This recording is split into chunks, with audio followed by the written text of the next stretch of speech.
হযরত আব্দুল কাদের জিলানী রহমতুল্লাহ আলাইহির জীবনী। হযরত আব্দুল কাদের জিলানী রহমতুল্লাহ আলাইহি ছিলেন একজন সুন্নি মুসলমান। তিনি ছিলেন একজন সাধক, তাপস, ধর্মপ্রচারক, বাগ্মী, মুফতি, আধ্যাত্মিক এবং নৈতিক শিক্ষার গুরু। তিনি সুন্নি সুফিবাদের কাদেরিয়া তরিকার প্রতিষ্ঠাতা। তিনি বড় পীর নামে খ্যাত। পীর আউলিয়াদের মধ্যে সম্ভবত তিনি সর্বাধিক পরিচিত ও আলোচিত। বাংলাদেশ সহ পুরো বিশ্বের প্রত্যন্ত অঞ্চলের মানুষও তার নাম জানে। তারা এই নামটি পরম শ্রদ্ধায় স্মরণ করে। তার পুরো নাম মুহি আল-দ্বীন আব্দুল মোহাম্মদ আবু সালেহ আব্দুল কাদের জিলানী।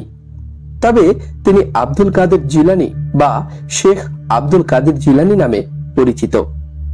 তিনি 1078 সালের 17 মার্চ বর্তমান ইরানের গিলান প্রদেশের নাইফ নামক স্থানে জন্মগ্রহণ করেন। এটি ছিল 470 হিজরির প্রথম রমজান। তিনি 1166 সালের 21 ফেব্রুয়ারি ইরাকের বাগদাদে ইন্তেকাল করেন।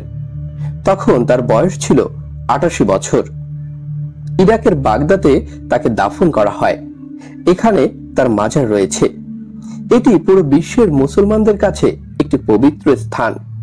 এই পৃথিবীতে তার আগমন ঘটেছিল ইসলামের স্বর্ণযুগে। তার পিতা হযরত আবু সালেহ মুসা একজন আধ্যাত্মিক পুরুষ ছিলেন। তাকেও একজন পীর সাধক হিসেবে লোকজন খুব সম্মান করত। হযরত আব্দুল কাদের জিলানী ছোটকালে জন্মস্থান গিলানেই লেখাপড়া করেন। তিনি 1095 সালে 18 বছর বয়সে বাগদাদে গমন করেন। সেখানে তিনি হানবালি আইনশাস্ত্রের উপর লেখাপড়া করেন। তখনকার সময়ের নামকরা পণ্ডিত ও শিক্ষক আবু সাইদ মোবারক মাখমুজি এবং ইবনে আকিলের নিকট তিনি শিক্ষা লাভ করেন। জাফর আল সিরাজি তাকে হাদিস শিক্ষা দেন। তাকে সুফিবাদের আধ্যাত্মিক জ্ঞান দান করেন আবুল খায়ের মোহাম্মদ ইবনে মুসলিম আল দাব্বাস। আরো অনেক নামজাদা শিক্ষকের কাছে জ্ঞান অর্জনের পর তিনি বাগদাদ ত্যাগ করেন। অতঃপর তিনি প্রায় 25 বছর ইরাকের মরু অঞ্চলের পথে প্রান্তরে ঘুরে বেড়ান। 1127 সালে তিনি বাগদাদে ফিরে আসেন এবং মানুষকে ধর্মোপদেশ দিতে শুরু করেন।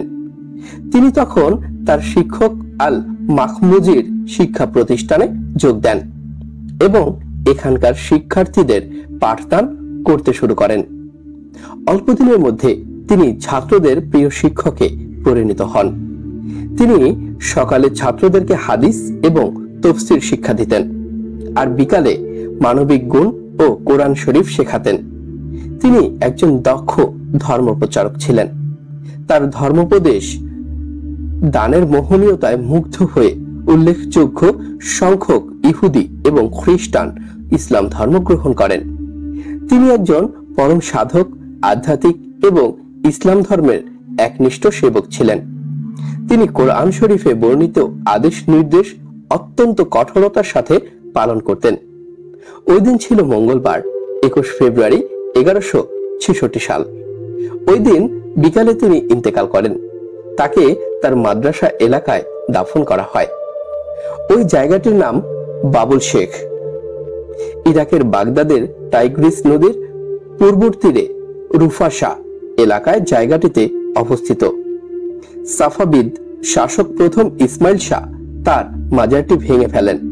1535 সালে অটোমান সুলতান সুলাইমান আবার মাজার কমপ্লেক্স নির্মাণ করেন, যা আজও টিকে আছে। হযরত আব্দুল কাদের জিলানী একজন সত্যবাদী ও পুণ্যাত্মার মানুষ ছিলেন। তিনি একান্তভাবেই মাতৃভক্ত ছিলেন। গিলান থেকে বাগদাদ গমনের সময় তিনি ডাকাতের কবলে পড়েন। ডাকাতেরা জানতে চায় তার কাছে কি আছে। তিনি অবলীলায় সত্য বলে দেন। এতে ডাকাতেরা বিস্মিত হয়। তিনি চরম দরিদ্রের মধ্যে লেখাপড়া করেন, কিন্তু কখনো হতাশ হননি। তিনি পায়ে হেঁটে হেঁটে মরুভূমির পর মরুভূমি পাড়ি দেন, কিন্তু কখনো ক্লান্তির কথা বলেননি। কারণ জগৎ সংসারে উপলব্ধি করতে হলে পথে প্রান্তনে ঘুরে ঘুরে তাকে দেখতে হয়। কষ্ট না করে জগৎকে দেখা যায় না। হযরত আব্দুল কাদের জিলানী সে কষ্টকে বরণ করতে পেরেছেন, বিধায় তিনি সর্বকালের সেরা পীরের সম্মান অর্জন করতে পেরেছেন। হযরত আব্দুল কাদের জিলানী রহমতুল্লাহ আলাইহির কয়েকটি উক্তি: তোমার আত্মাকে শোনো, অহংবোধকে নয়। তার দিকে তাকাও যে তোমার দিকে তাকায়। তাকে ভালোবাসো যে তোমাকে ভালোবাসে। তার কথা শোনো যে তোমার কথা শুনে। তার হাতে হাত রাখো যে তোমার হাত ধরতে প্রস্তুত আছে। ধৈর্য না থাকলে বিশ্বাস থাকে না। শরীর আর মাথা যেমন অবিচ্ছেদ্য, ধৈর্য ও বিশ্বাসও তেমনি অবিচ্ছেদ্য। মন্দ লোকের সঙ্গী হওয়ার চেয়ে নিঃস্ব থাকা ভালো। শিক্ষণীয়: হযরত আব্দুল কাদের জিলানী রহমতুল্লাহ আলাইহি ছিলেন একজন পুণ্যতার মানুষ, পবিত্র মানুষ। তিনি ছিলেন সত্যের সাধক, জ্ঞান অন্বেষক। সত্যের সাধনা এবং জ্ঞান অন্বেষা ছাড়া প্রকৃত বড়ত্ব অর্জন করা যায় না। তিনি সীমাহীন দরিদ্রের ঘাতকতাকে মোকাবেলা করে জ্ঞান সাধনা করেছেন। আত্মার পবিত্রতাকে অক্ষুণ্ণ রেখেছেন। দৃঢ়চিত্ত, পরকালের ভয় এবং বিবেক জাগ্রত থাকলে শত দুঃখের মাঝেও সৎ থাকা যায়। সাদামাটা জীবনযাপন করলে সৎ থাকা সহজ হয়। আমাদের শপথ, আমরা শত বাধা বিপত্তির মাঝেও সত্য এবং ন্যায়ের পথ পরিত্যাগ করব না। ধন্যবাদ।